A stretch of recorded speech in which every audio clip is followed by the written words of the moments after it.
What's up, geeks and gamers? It's Odin coming back with another box office breakdown. This time, I'm talking about so many movies today because there is a lot to talk about, a lot of different narratives going on. But first, let's look at the actual weekend estimates. So, no surprise here, Ralph Breaks the Internet is once again on top with $25.7 million.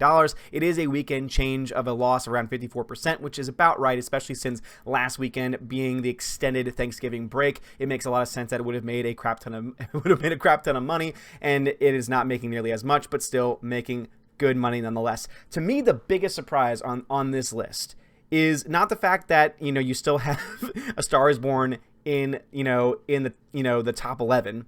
The fact that movie's still making money. Not the fact that Bohemian Rhapsody is still doing very well. Fantastic Beasts is still doing very, very well. Even Venom is still in the top 17, in the top 20 films of the weekend. That's just awesome. That's really incredible.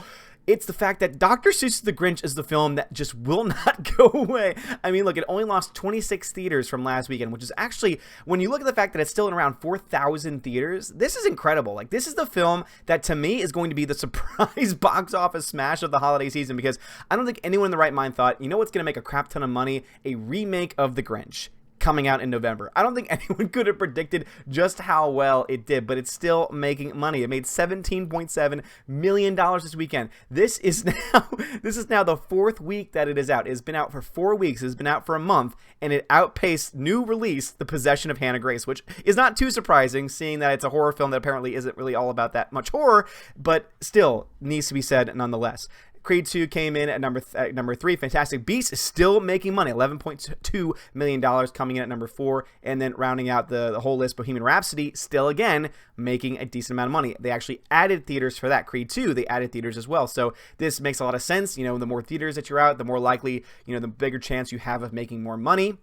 And if you're making money, the better chance you have of being in more theaters for a longer period of time. The fact that Dr. Seuss is number 2, the fact that it's moved up a spot from last week, the fact that it's outpaced Creed 2, which has gotten rave reviews all around the board, and the fact that it added 135 theaters to it, and it's still seeing better numbers is quite amazing, especially since it's been out for 2 more weeks. Because remember, the typical box office breakdown is that films will make the vast majority of their money, around 60-70% of their entire box office take in the first 2 weeks. It's normally, as the movie continues to be out for a longer period of time, that money starts to drop. That number starts to drop. Dr. Seuss is almost having that reverse effect, where it seems to be making more and more the longer it's out. And it makes a lot of sense. It is a Christmas movie, and it is the season now where people are saying, "Oh, it's December, it's Christmas. Oh, it's actually starting to feel a little bit like Christmas. I'm gonna go see a Christmas movie. Oh, what Christmas movies are out? Oh, Dr. Seuss's The Grinch is pretty much the only Christmas movie that's out that's worth anything, because Nutcracker in Four Realms is number 12.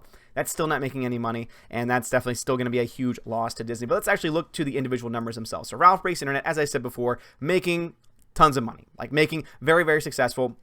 One of the most successful sequels that has been out for a very long time, but still not, I don't think, as big as they were hoping for. I honestly think that they were expecting a little bit more than this. Again, it's still very early out. It's only been out for a couple weeks, so there's still plenty of time for this film to make money, especially as we get further into the holiday season. This is going to be a film that a lot of people bring their kids to, bring their families to, and that's a lot of money. That's a lot of tickets. And so worldwide, $206.9 million on a production budget of $175 million. It has not made its money back yet, and that's the reason why I'm saying it's not as successful as people are thinking, because most movies at this time, if they are a true success, again, I think it's gonna easily make its money back. I'm not denying that this film's not gonna make a profit, but what I am saying is that movies that tend to be the huge box office ones, like this film, is going to cap out at a certain number. It's not gonna be like Venom. Venom we're gonna get to Venom in a second, but Venom is close to the $1 billion mark. I don't think Ralph Breaks the Internet is going to get quite to that number, and the main reason has to do with the fact that it still hasn't made back its budget. Normally, films at this point, if they're going to make that kind of money, have made back their budget and are starting to make profit.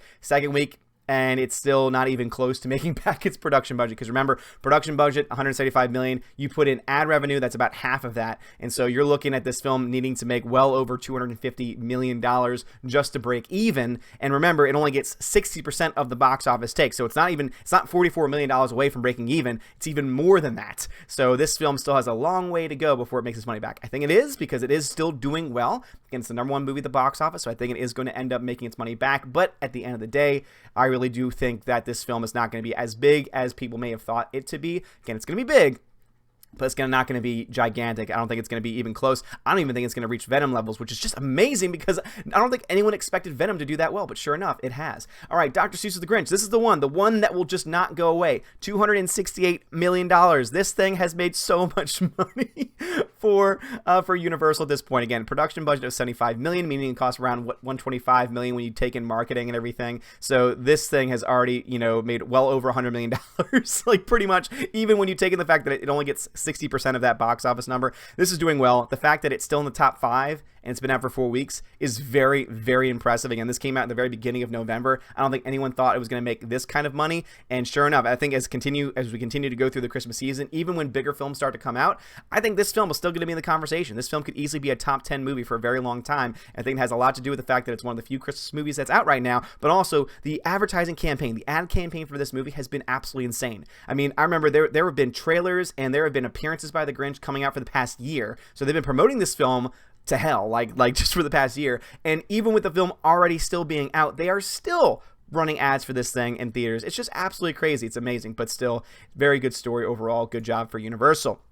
Creed 2, already starting to see like it's going to get to the point where it's going to start making some money. Hasn't quite reached that point yet. Again, production budget $50 million, needs $75 million in order to break even. It's at $92 million, 60% of that. It's very close. So this film definitely, only been out for a couple weeks. This film is going to make its money back, is going to be profitable. But once again, look to those domestic foreign totals, 87.7 and 12.3. This is a movie that's not going to produce overseas. It's not the kind of story that overseas audiences are interested in. It's very much an American-made story made for American audiences, which is interesting when the fact that you take the same kind of movie and compare it to what Star Wars, what Lucasfilm has been saying about Star Wars, like, the reason why it's not doing well is because it's an American property and they just didn't grow up with it. Okay, well, they didn't grow up with Creed 2, and yet this film is making more money domestically and probably internationally, at least to the point where it's going to be making enough to make its money back. And again, that all comes into how much you spend versus how much you actually make, because Disney's being run like a crap hole right now. But doesn't matter nonetheless, not going to make money overseas, and that's why this film is going to have a cap. This film is probably not going to get to the $500 million mark,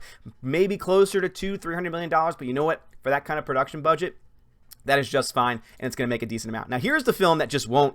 I mean, I'm just amazed by this. Production budget, $100 million, which means that the entire film itself, when you take in marketing, was $150 million, and it's made $843.9 million.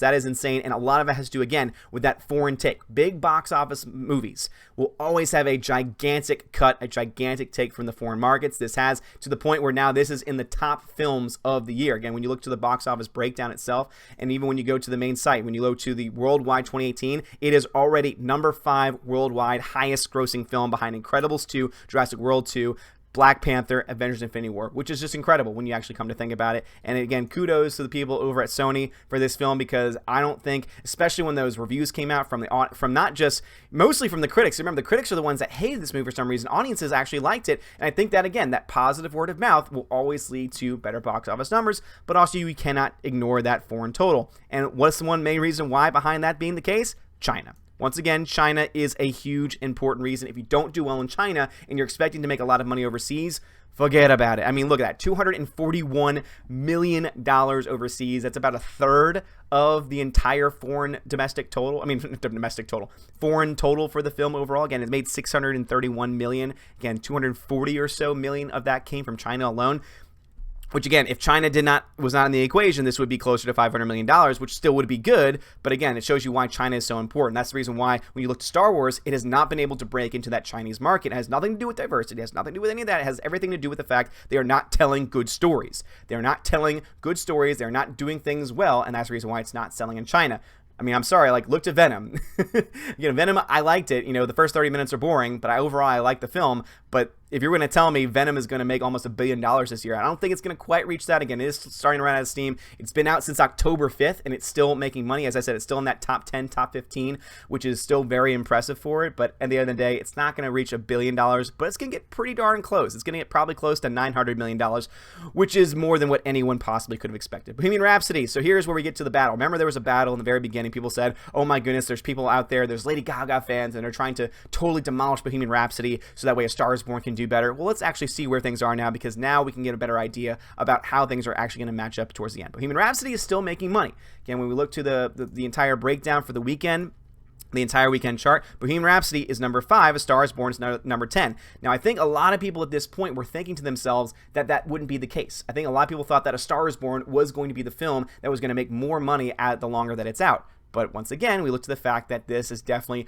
more of a independent type film for a smaller budget, which means that it's not going to make nearly as much. Bohemian Rhapsody, much broader appeal, not made for that much more, but again, a broader appeal, it had more of a big feeling to it, even though it may have been independent, from the Fox distribution. But again, it has made $539.5 million, where A Star is Born has made $362. So right now, the debate is over. A Star is Born is not going to outpace Bohemian Rhapsody. Bohemian Rhapsody and A Star is Born both did well, both made profit, both made hundreds of millions of dollars of profit, so they're both great. But for all the Lady Gaga fans out there that were trying to destroy Bohemian Rhapsody, you failed. You done goofed, because it's a great movie, and you should still go see it. In fact, both of these movies are fantastic. You should both go see them. Again, all these movies that I've talked about so far are great. I haven't seen Ralph Breaks the Internet or Dr. Seuss or Creed 2, but Venom, I would say go see if you haven't seen it yet. Bohemian Rhapsody's great. Star is Born's great. Here's one I have not seen and I don't plan on seeing, and just look at this. I mean, $120 million production budget, meaning it needs to make $180 million just to break even, and it's only made $131 million. And remember, it only gets 60% of that,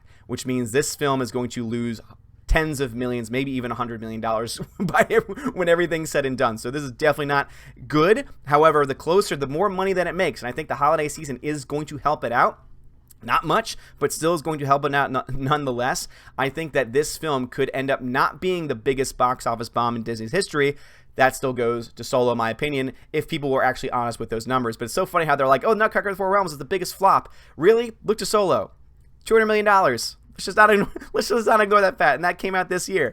Fantastic Beasts doing very well, too. I mean, people have been saying, oh, it's not going to be successful. And I will say this much. I gave it a C in my review because I finally got to see it the other day, because it is like 1,000 different films all competing with each other, which means that it's an absolute tonal mess. And she just needs to stop. I'm sorry, J.K. Rowling just needs to stop making movies. She needs to stop writing stories in this universe, because if she continues to do it, she's going to do some irreparable harm and damage to this franchise. She's already done it. I mean, she's already broken canon, or at least partially broken canon, in these last 2 movies, especially this one, and it's going to get worse if she continues to try and tinker with the timeline and tinker with characters and everything like that to try and justify the reason for the movie's existence. The creatures are adorable. There's some really cool parts of this film. The parts of this movie that land very well and are very fun, but the ones that don't, and I'm sorry, but Johnny Depp as Grindelwald is just, it should have been Colin Farrell. That's all I have to say about that. And then we've, of course, got, talk about a flop. This film is without a doubt going to be a huge flop. This is a Lionsgate Summit release, the same people that brought us the wonderful story of Twilight. These are definitely not Twilight numbers here, unfortunately, because you would think that doesn't matter. Anyway, with Robin Hood, worldwide, it's made $48 million on a production budget of $100 million, which means it needs to make $150 million just to break even. It only sees 60% of that take, so which means it's probably close to around $25 million that it's actually made in net profit at this point. But it's not net profit because it still needs to make $150 million, which means right now it's at a loss of $125 million at the box office. So still not as bad as Solo, but still not very good, regardless. But anyway, what are y'all's thoughts? Have y'all seen any of these movies? Let me know your thoughts on it in the comments below. Also, what do you think is going to be the big box office movies coming out? Aquaman is getting very good high praise early on. I'm still very hesitant because I think the CGI just does not look good. Some people are trying to say, oh, because you're just, how can you expect it to be realistic? Well, I'm sorry. If it's supposed to look like something real and it doesn't look like something real, well, then it's not being done well. I've seen several movies that have been able to do that well, and I'm kind of hesitant with that. The trailer has caused some people that I know, some friends of mine, just to laugh because they're like, wait, what? This is serious? I hear that's kind of like a fun action 80s romp in a lot of ways, though, so that might be the way that it's able to kind of surpass the shortcomings that it might have, but I think that's definitely going to be probably the bigger of the releases coming out in December. But I would love to hear your thoughts in the comments below. If you like this video, hit that thumbs up, hit that subscribe. We're doing this every day, all day, and we would greatly appreciate your support. Thank you so much for watching. Have a great day, and as always, God bless.